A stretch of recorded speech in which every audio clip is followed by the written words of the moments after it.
नमस्कार बंधुरा आबार चले एसेছি দুই দিদি রান্নাঘরে। তো আজকে খুব একটা সাধারণ রান্না করব, কাতল মাছের ঝোল করব। পাতলা, গরম যেহেতু পাতলা ভাবে করব। তো কিভাবে করব, আলু লাগবে তার জন্য।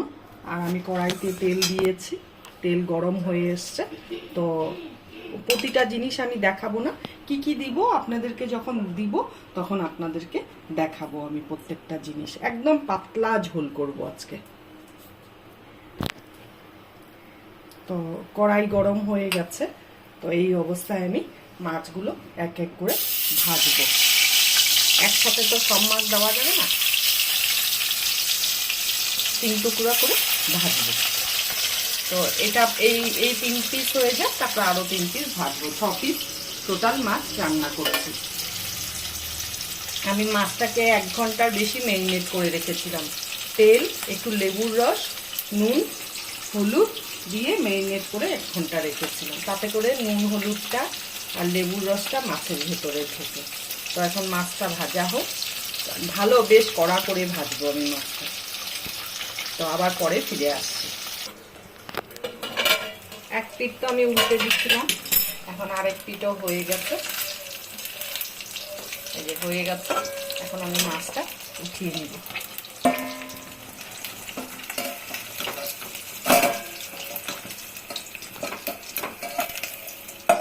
এইভাবে বাদবাকি মাছগুলো ভেজে নেব।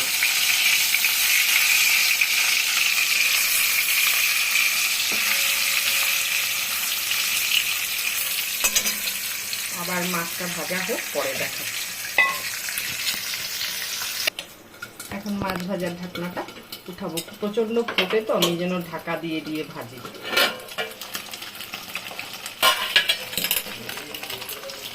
হয়ে গেছে মাছ ভাজা, এখন আমি তুলে নেব।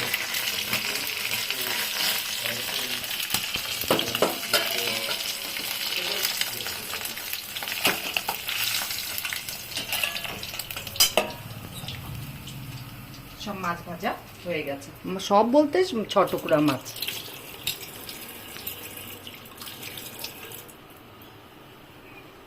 এখন এই তেলেই আমি রান্নাটা করব। আর একটু তেল দিব, সামান্য তেল।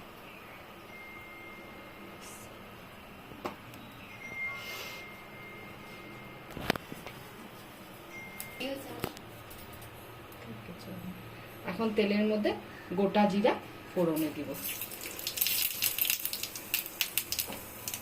দিয়ে এই যে আলুগুলোকে ভাজবো।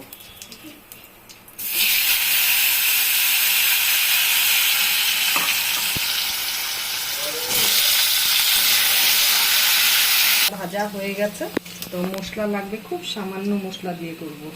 টমেটো একটা ছোট ছোট টুকরো করে নিয়েছি, আর হলো গিয়ে এইটুকুনি আদা বা জিরে বাটা, আর এই যে হলুদ, এই যে হলো গিয়ে কাশ্মীরি লঙ্কার গুঁড়ো, আর এই যে নুন, আর এই যে একটু 1 চিমটি হলো গিয়ে লঙ্কা বাটা। আর এখন এটার মধ্যে অ্যাড করব, যেহেতু রাঁধুনি বাটা দিয়ে করব সেহেতু রাঁধুনি বাটাটা অ্যাড করলাম। এখন মশলাটা এখানে দিয়ে দিই, দিয়ে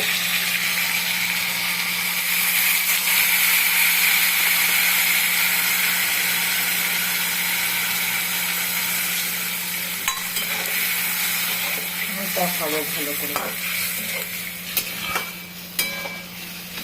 তোমরা করো কিনা জানি না রাঁধুনি বাটা দিয়ে ঝোল, তো আমি করি, খুব ভালো লাগে। ছোট মাছের চচ্চড়ি, বড় মাছের ঝোল, আর এই গরমে রাঁধুনি বাটা দিয়ে খেলে পরে পেটটা একদম ঠান্ডা থাকে।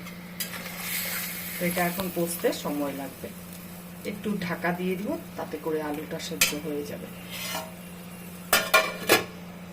মশলা দিয়েছিলাম, মশলা দিয়ে একটু ঢেকে দিয়েছিলাম আলুটা সেদ্ধ হওয়ার জন্য। মশলাও কষে গেছে, প্লাস আলুও সেদ্ধ হয়ে গেছে। এখন পুরো মশলা ভাজা ভাজা হয়ে গেছে, তেল ছেড়ে দিয়েছে। এরকম একটা তেল দেইনি, কিন্তু তেল ছেড়ে দিয়েছে। এই অবস্থায় আমি এখন জল দিয়ে দিব, দিয়ে আঁচটা বাড়ানোই থাকবে। একদম পাতলা ঝোল করব। আর আমি যেভাবে করলাম এইভাবে তোমরা, জানি যদিও বা তোমরা রেসিপিটা হয়তো, আর যারা জানো না এইভাবে সেম টু সেম করে খেয়ে দেখো, দারুণ লাগে।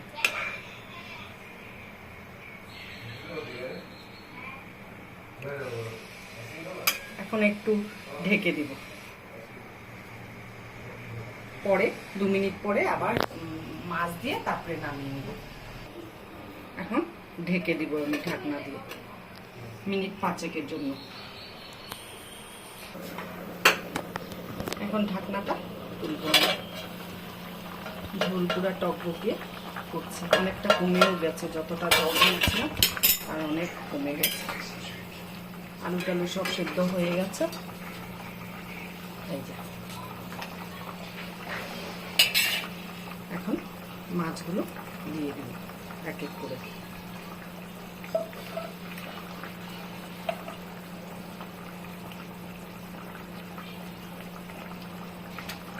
উপর থেকে 2-3টা লঙ্কা দিয়ে দিলাম।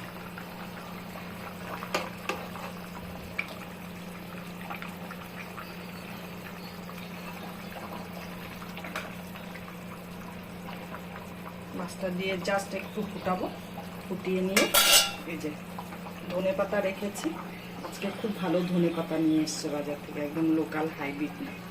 এই ধনেপাতাটা এখন কেটে কেটে উপর দিয়ে দেবো, ছড়িয়ে দেবো। তো এইভাবে সেম এইভাবে করবেন ঝোলটা রান্না, তারপরে খেয়ে বলবেন ভালো নাই লাগতে পারে, আর যাদের ভালো লাগবে লাগবে।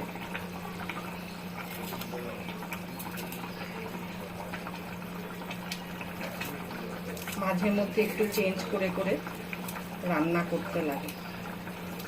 একঘেয়ে আমরা জিরে বাটা আদা বাটা দিয়ে রান্না করি, তো এইভাবে রান্না করলে দারুণ লাগে, খেয়ে দেখবেন করে।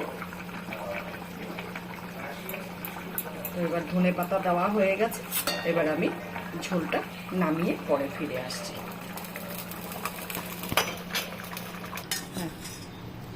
এই যে ঝোলটা নামিয়ে নিলাম, মাছের ঝোলটা।